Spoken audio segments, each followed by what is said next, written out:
अब देखते हैं न्यूक्लियोटाइड को। तो न्यूक्लियोटाइड बनाने के लिए आपको क्या करना है, जैसे अब मैं बार बार नाइट्रोजन बेस की स्ट्रक्चर नहीं बनाऊंगा, उसकी जगह पे एक ऐसी सर्किल बना लेते हैं बस, है ना। तो सपोज करो ये अपना नाइट्रोजन बेस हो गया और ये इसके साथ में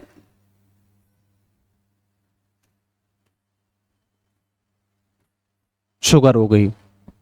तो ये अब आप मैंने बता दिया कि नाइट्रोजन बेस है, तो ये नाइट्रोजन बेस का तो फर्स्ट नंबर का भी हो सकता है, 9 वाला भी हो सकता है, लेकिन शुगर का हमेशा कौन सा रहेगा, फर्स्ट नंबर वाला, सेकंड, थर्ड, फोर्थ, और ये इसमें लगा होगा CH2O। अगर इस नाइट्रोजन बेस को मैं इसकी जगह पे अगर एडेनिन लगा दूं, जैसे मान लो ये मैंने हटा दिया यहाँ से और इसकी जगह पे क्या लगा दिया, एडेनिन लगा दिया,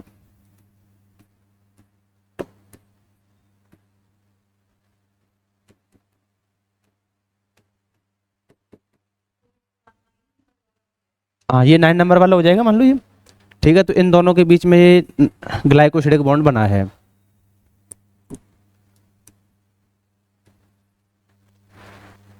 गलत हटा दिया है ना।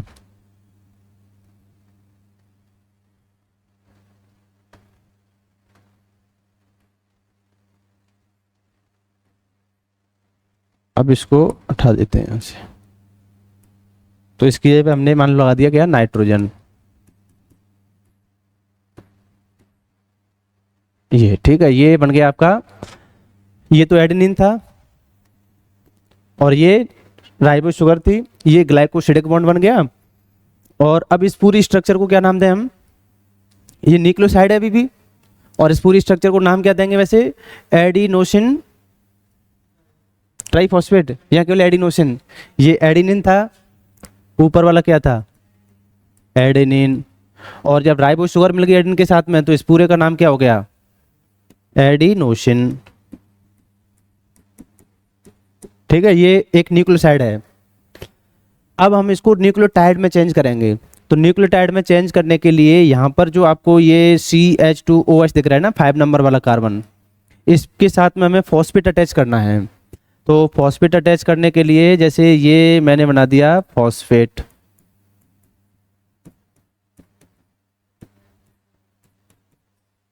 ठीक है, फॉस्फेट बन गया। अब हम क्या करेंगे, यहां से हमने ये OH ये यहां से हटा दिया, मतलब H2O बाहर निकल गए और दोनों के बीच में एक नया बॉन्ड बन गया। तो इस नए बॉन्ड का नाम क्या होता है बताओ, फॉस्फोडाइएस्टर बॉन्ड। कौन सा बॉन्ड होगा किरण ये,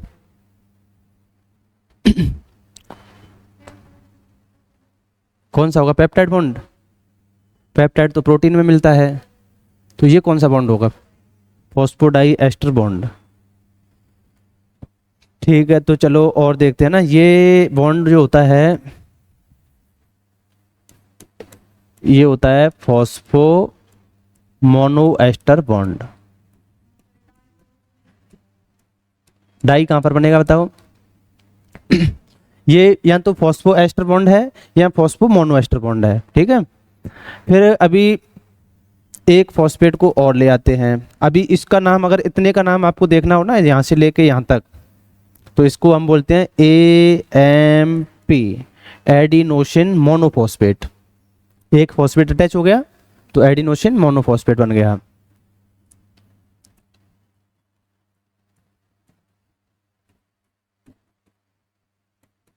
ठीक है, एक फॉस्फोरिक एसिड और आ गया। तो इस बार हम क्या करते हैं, यहाँ से फिर से OH हटा देते हैं, यहाँ से H हटा देते हैं, ये एक नया बॉन्ड फिर से बन गया। अब इस बॉन्ड का नाम क्या था बताओ, फॉस्फो डाइएस्टर बॉन्ड। तो बड़े दुख की बात है अभी भी फॉस्फो डाइएस्टर बॉन्ड नहीं आया।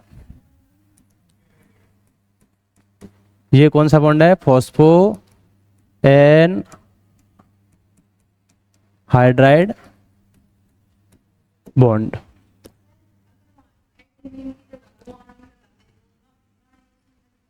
तो ग्वानिन लगा दोगे तो ग्वानोसिन हो जाएगा, साइटोसिन लगाओगे तो साइटिडीन हो जाएगा, थाइमिन लगाओगे तो थाइमिडीन हो जाएगा, ठीक है। इतना सा नाम हो जाता है बस। तो ये इस बॉन्ड का नाम क्या हुआ? Phospho anhydride bond. तो अब आएगा आप वाला P double bond O, O H,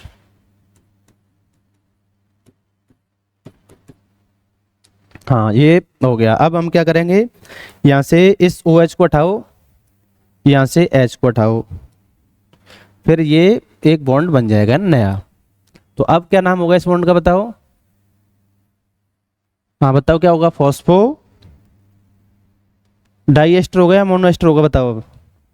भाई फॉस्फो डाई एस्टर कहीं ना कहीं तो, हाँ? फॉस्फो डाई एस्टर कहीं ना कहीं तो पढ़ा था ना आपने बचपन में, फॉस्फो डाई एस्टर बॉन्ड मिलता है। तो बड़े दुख की बात है श्वास की, फॉस्फो डाई एस्टर बॉन्ड अभी भी नहीं आया। इसका नाम भी क्या है? Phospho anhydride bond. ये भी फॉस्फो एनहाइड्राइड और वो भी फॉस्फो एनहाइड्राइड। फिर वो फॉस्फो डाई एस्टर बॉन्ड कहाँ गया जो आपने पढ़ा था बचपन में? आपने पढ़ा था ना डीएनए में फॉस्फो डाई एस्टर बॉन्ड मिलता है, लेकिन वो कहाँ है इसमें दिख ही नहीं रहा। तो देखो, ये यहाँ से लेके अगर यहाँ तक की बात करेंगे तो ये होता है ADP, और अगर ये पूरी स्ट्रक्चर की बात करोगे आप तो ये होता है ATP, एडिनोसिन ट्राइफॉस्फेट। कोई दिक्कत है इस स्ट्रक्चर में? अब ये एक न्यूक्लियोटाइड हो गया है ना पूरा, ये मतलब AMP आ जाए तब भी न्यूक्लियोटाइड है, ADP आ जाए ये भी न्यूक्लियोटाइड है, और ATP आ जाए ये भी न्यूक्लियोटाइड है। मतलब जैसे ही फॉस्फेट आके ऐड हो जाता है, चाहे भले सिंगल फॉस्फेट आ जाए, तो भी उसका नाम न्यूक्लियोसाइड से क्या हो जाएगा? न्यूक्लियोटाइड हो जाएगा, है ना, इसमें कोई दिक्कत नहीं है। तो अब ADP, AMP, ATP हमने बना लिए। अब तीनों बॉन्ड के नाम भी आपने देख लिया ना क्या क्या है। अब जैसे अभी गेट में पिछली बार क्वेश्चन आया था,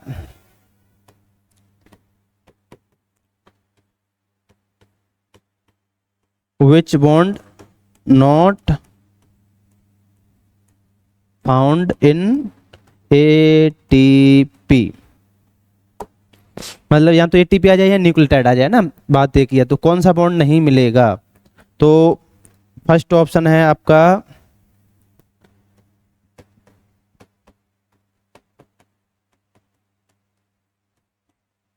ग्लाइकोसिडिक बॉन्ड, सेकंड है डाई एस्टर बॉन्ड, वो फॉस्फोडाइएस्टर कर लेना इसको, है ना।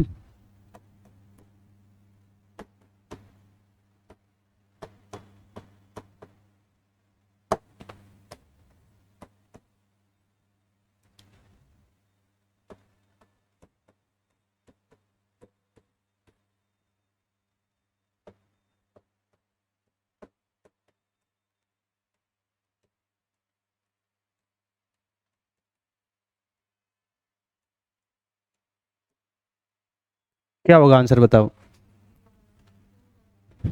टू वाला, मतलब फॉस्फोडाई एस्टर बॉन्ड जो है ये न्यूक्लियोटाइड में नहीं मिलता है। तो बचपन में तो आपने खूब पढ़ा था ये। तो एक न्यूक्लियोटाइड में नहीं मिलता है, जब दो न्यूक्लियोटाइड आपस में जुड़ेंगे तब, क्योंकि अभी तो एक न्यूक्लियोटाइड है, क्योंकि डीएनए में तो न्यूक्लियोटाइड जुड़े होते हैं ना आपस में, तो उस जगह पे बनेगा फॉस्फोडाई एस्टर बॉन्ड। अभी तो इसमें एक ही सिंगल न्यूक्लियोटाइड है। तो जैसे मैं आपसे पूछूं कि ये HOH है ना, ये वाटर का मॉलिक्यूल है, इसमें से ये तो बॉन्ड है A और ये है B, इसमें से कौन सा हाइड्रोजन बॉन्ड है, A वाला या B वाला? हाइड्रोजन बॉन्ड कौन सा है इनमें से, A वाला या B वाला? दोनों हाइड्रोजन ही है। तो यहाँ भी बड़े दुख की बात है कि इनमें से कोई भी हाइड्रोजन बॉन्ड नहीं है। मतलब वाटर के मॉलिक्यूल में कोई हाइड्रोजन बॉन्ड नहीं मिलता। फिर वो आपने पढ़ा था, वो तो गलत पढ़ा था इसका मतलब। तो ये सिंगल वाटर के मॉलिक्यूल में कोई हाइड्रोजन बॉन्ड नहीं मिलता, ये दोनों ही कोवेलेंट बॉन्ड हैं। जब एक और कोई वाटर का मॉलिक्यूल आता ऐसे HOH, तो अब इन दोनों के बीच में ऐसे अट्रैक्शन होता है, ये इसको हम क्या बोलते हैं? हाइड्रोजन बॉन्ड बोलते हैं। तो अभी सिंगल मॉलिक्यूल में कोई हाइड्रोजन बॉन्ड नहीं होता, ऐसी सिंगल न्यूक्लियोटाइड में कोई भी फॉस्फोडाई एस्टर बॉन्ड नहीं होता है। समझ में आई बात? तो क्या हो जाएगा इसका आंसर? फॉस्फोडाई एस्टर। समझ में आया था ना? तो ये बन गया अपना न्यूक्लियोटाइड, ये भी न्यूक्लियोटाइड है, ये भी न्यूक्लियोटाइड है, और ये भी न्यूक्लियोटाइड है ना, तीनों ही क्या है? न्यूक्लियोटाइड हैं। तो अभी इस इतने को तो आप बना लो, और इससे पीछे थोड़ी था कुछ।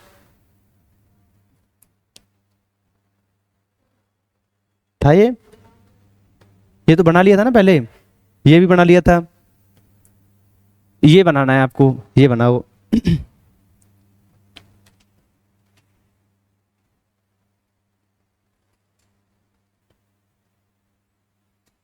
तो ये समझ में आ गया ना कि एक न्यूक्लियोटाइड में फॉस्फोडाइएस्टर बॉन्ड नहीं मिलता है ना। अब वो आगे जब हम इन दो न्यूक्लियोटाइड को आपस में जोड़ेंगे तब बनेगा वो बॉन्ड। तो दो न्यूक्लियोटाइड को जोड़ के देख लेते हैं अब हम। तो उसके लिए अब हम क्या करते हैं, एक राइबोज शुगर बना लेते हैं।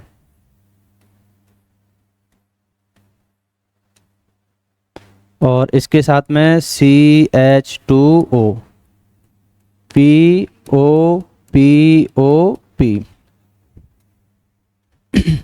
हो गए 3 ऑक्सीजन, वो 3 फॉस्फेट।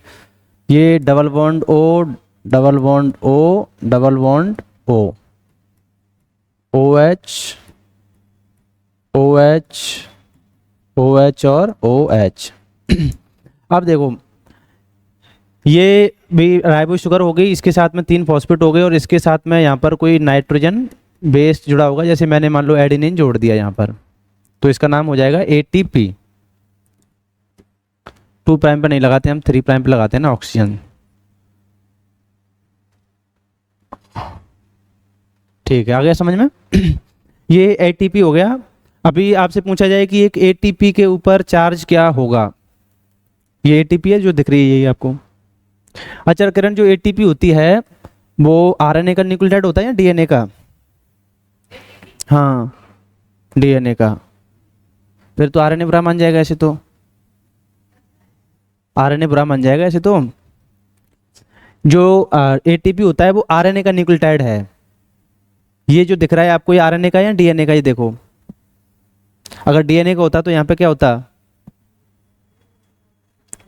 मतलब जैसे DNA का होता है ना, ये जो बनाया ये तो DNA का है, लेकिन DNA के न्यूक्लियोटाइड को जब हम रिप्रेजेंट करते हैं ना तो ऐसे DATP से लिखते हैं उसको, है ना। अगर DNA का होता तो हम उसको क्या लिखते हैं, DATP। मैंने ATP बोला है, इसका मतलब RNA का न्यूक्लियोटाइड होता है वो, लेकिन ये लिखा हुआ है ये तो क्या है, ये तो DNA का ना, ये DATP है ना ये वाली। अच्छा इसको देख के बोला आपने। तो ये आपके सामने ATP हो गई और ये पूरी स्ट्रक्चर हो गया ना। अब इसके नीचे एक और न्यूक्लियोटाइड, जैसे सपोज करो ये कोई DNA है ना, एक स्ट्रैंड है DNA का, यहाँ पे मान लो थाइमिन होगा, यहाँ पे साइटोसिन, एडेनिन, ग्वानिन, ये कुछ न्यूक्लियोटाइड हैं। तो अब T के सामने क्या आना चाहिए बताओ, एडेनिन आ गया है ना। अब C के सामने क्या आना चाहिए, G आना चाहिए। तो अब हम इसके नीचे क्या लेके आएंगे, G लेके आएंगे। A तो आ चुका है, तो अब हम G लेके आते हैं ना इसके नीचे।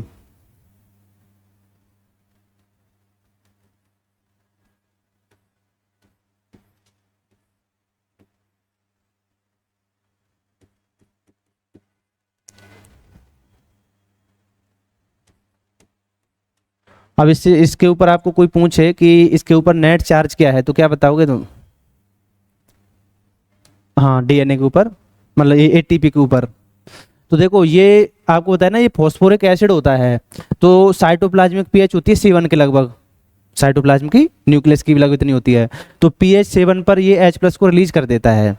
तो ये कौन सी फॉर्म में आ जाएगा, माइनस वाली फॉर्म में आ जाएगा। तो देखो ये भी माइनस, ये माइनस, ये माइनस और ये माइनस, चारों की जगह पे क्या आ जाएगा, माइनस आ जाएगा। हाँ तो AT पे नेट चार्ज -4 हो जाएगा ना, नेगेटिव चार्ज -4।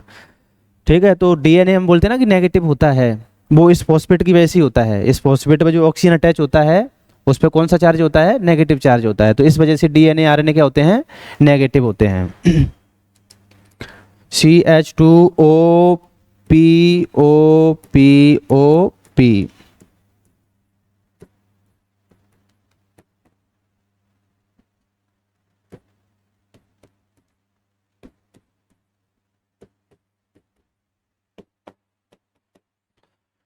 ठीक है, ये एक दूसरा न्यूक्लियोटाइड बना दिया हमने। यहाँ पे वही क्या जुड़ा होगा, जैसे ग्वानिन है ना, तो यहाँ पे ग्वानिन जुड़ा होगा। ये कौन सा बॉन्ड हो गया, ये ग्लाइकोसिडिक बॉन्ड। और यहाँ पर क्या होगा, OH होगा ना। तो अब आपको क्या करना है, इन दोनों न्यूक्लियोटाइड को अटैच करना है ना, जोड़ना है। तो जोड़ने के लिए आप क्या करोगे, देखो यहाँ पर जो आपको ये जो फॉस्फेट दिख रहा है ना, नहीं बताते हैं अभी है ना कैसे जुड़ेंगे। देखो ये जो आपको फॉस्फेट दिख रहा है ना यहाँ पे, इस फॉस्फेट को हम बोलते हैं एल्फा फॉस्फेट। कलर कहाँ गया?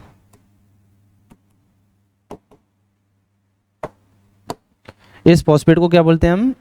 एल्फा। इसको बोलते हैं बीटा फॉस्फेट, इसको गामा फॉस्फेट, है ना। 3 फॉस्फेट होते हैं इसमें।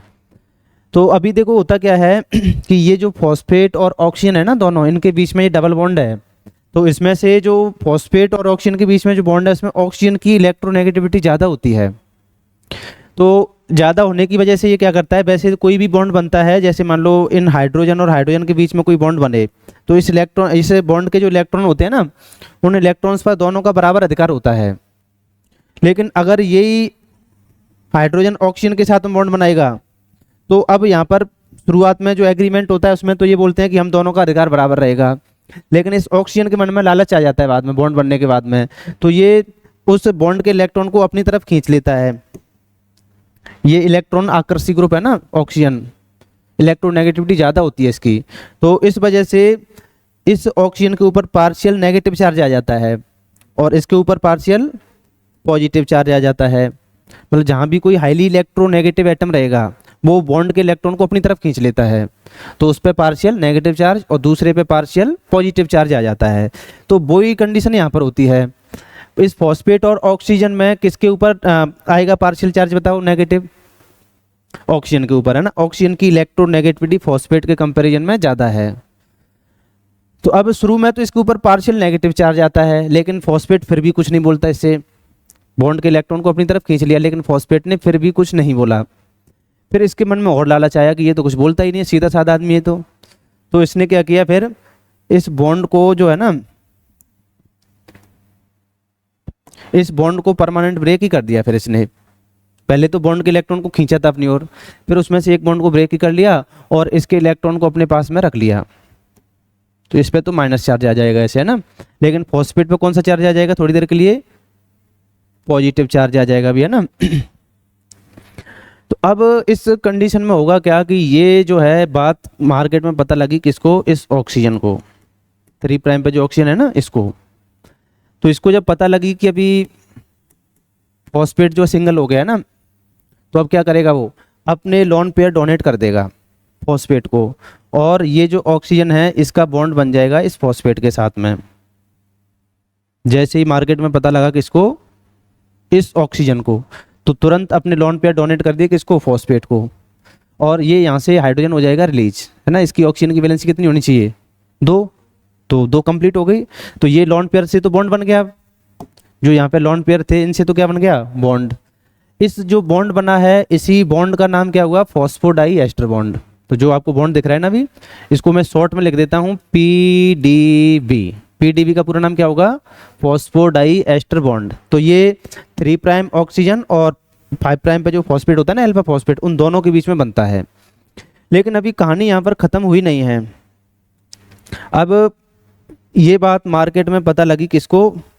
इस ऑक्सीजन को, कि ये तो बहुत धोखा हो गया, मतलब इसने तो किसी और के साथ में बॉन्डिंग कर ली।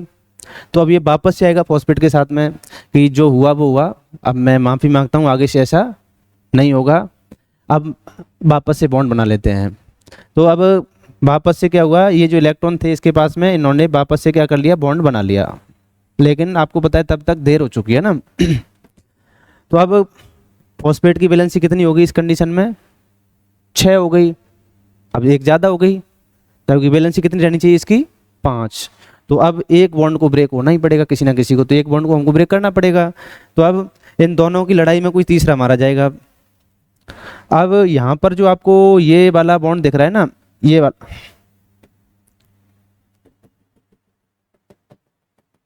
ये P और O के बीच में ये वाला बॉन्ड क्या हो जाएगा? ब्रेक हो जाएगा।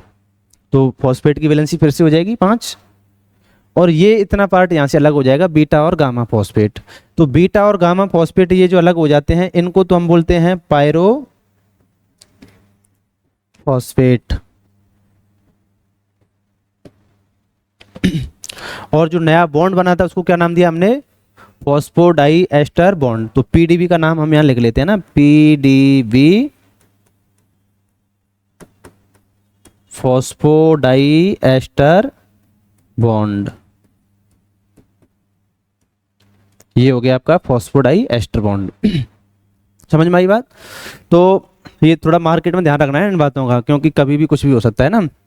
तो अब क्या होगा, अब कोई नया न्यूक्लियोटाइड आएगा, जैसे ए के सामने हम लेके आएंगे क्या, टी, तो अब जो टी आएगा, अब टी में भी सेम टू सेम वही फॉस्फेट होगा, उसके फॉस्फेट के साथ में भी यही वाली कहानी चल रही होगी। तो जैसे ही ये बात पता लगेगी मार्केट में किसको, इस ऑक्सीजन को, तो उसके साथ में क्या बन जाएगा, बॉन्ड, और उस बॉन्ड का नाम क्या होगा, फॉस्फोडाई एस्टर बॉन्ड। तो जब भी फॉस्फोडाई एस्टर बॉन्ड बनता है तो उसमें नए आने वाले न्यूक्लियोटाइड का तो फॉस्फेट पार्टिसिपेट करता है, और जो पहले से प्रेजेंट होता है उसका ऑक्सीजन पार्टिसिपेट करता है। समझ में आ गई बात? तो जो पहले से प्रेजेंट होगा तो उसका तो ये फॉस्फेट तो फ्री रह जाएगा, फिर ये तो बॉन्ड बनाएगा ही नहीं, और जो लास्ट में आएगा उसका ऑक्सीजन फ्री रह जाएगा। तो इस तरीके से ऑक्सीजन में उसमें डीएनए में आरएनए में पोलरिटी आ जाती है, मतलब एक तो 5 प्राइम एंड हो जाता है और एक 3 प्राइम एंड हो जाता है। तो 5 प्राइम पे तो फॉस्फेट फ्री रहता है और 3 प्राइम पे ऑक्सीजन फ्री रहेगा। समझ में आ गई कैसे बनेगा बॉन्ड? तो इस तरीके से फॉस्फोडाई एस्टर बॉन्ड बनता रहेगा। तो प्री एग्जिस्टिंग का तो OH और नए आने वाले का फॉस्फेट ग्रुप, और फॉस्फेट में भी कौन सा फॉस्फेट, एल्फा फॉस्फेट पार्टिसिपेट करेगा ना बॉन्ड बनाने में, और इस दौरान बीटा और गामा फॉस्फेट रिलीज हो जाते हैं, जिसको हम क्या बोलते हैं, पायरोफॉस्फेट। तो यहाँ पर जो नया बॉन्ड बनने के लिए एनर्जी चाहिए होती है वो खुद न्यूक्लियोटाइड ही अवेलेबल कराता है, मतलब उसमें एक बॉन्ड ब्रेक होता है, इस बॉन्ड के ब्रेक होने से एनर्जी रिलीज होती है, और उस रिलीज एनर्जी से ही ये बॉन्ड बन जाता है ना, फॉस्फोडाई एस्टर बॉन्ड। समझ में आया हो तो आप इसको अब बना सकते हो, आ गया तो बनाओ इसको। और जो बातें मैंने आपको बोली हैं उन बातों को लिख भी लेना कि नए आने वाले का तो फॉस्फेट और पुराने वाले का OH ग्रुप पार्टिसिपेट करेगा बॉन्ड बनाने में।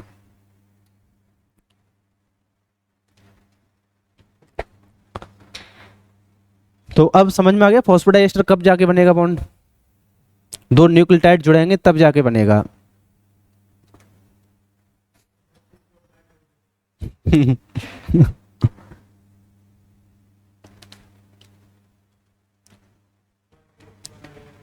हाँ,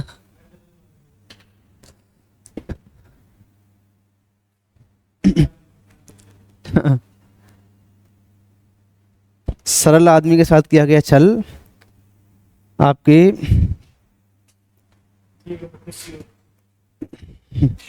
नरक के सभी द्वार खोल देता है। सर अभी यहाँ पे तो कुछ नहीं, हम्म। यहाँ पे तो कुछ नहीं है। रख के बाद में देखते हैं।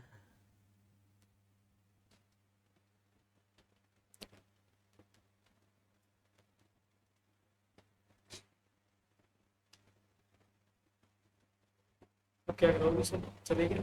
हम्म।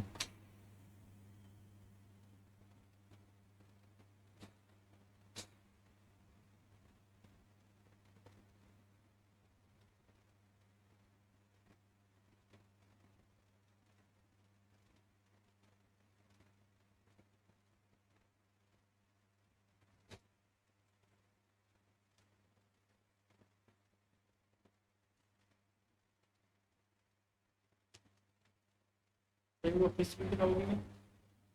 फिस तो होगी फिस आपकी, तो चले जाना किस दिन फिशिंग करने, फिर चले जाना फिर किस दिन मछली पकड़ने।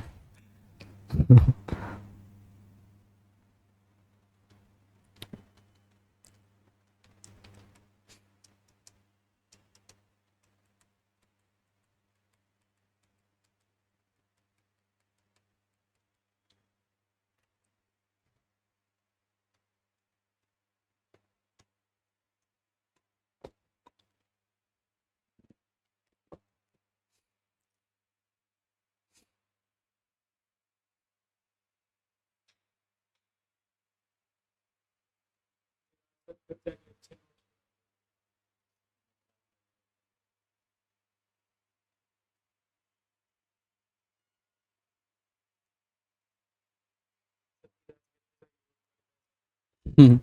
यहाँ पे इतना तो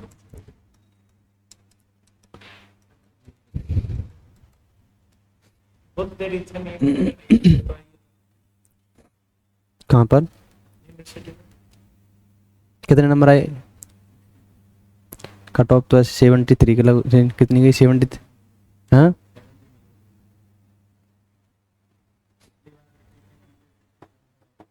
सर 200 को नंबर गए सेकंड और बीसी के अंदर 170।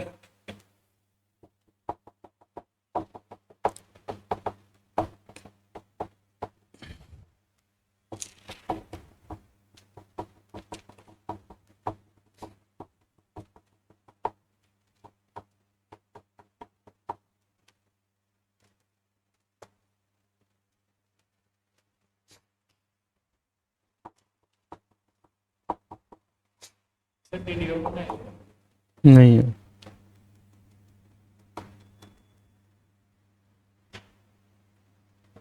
कौन सी पानी की?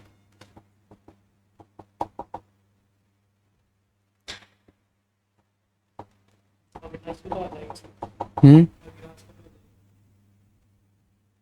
अविनाश से बात हुई? सर इसको मेरे उसके नंबर की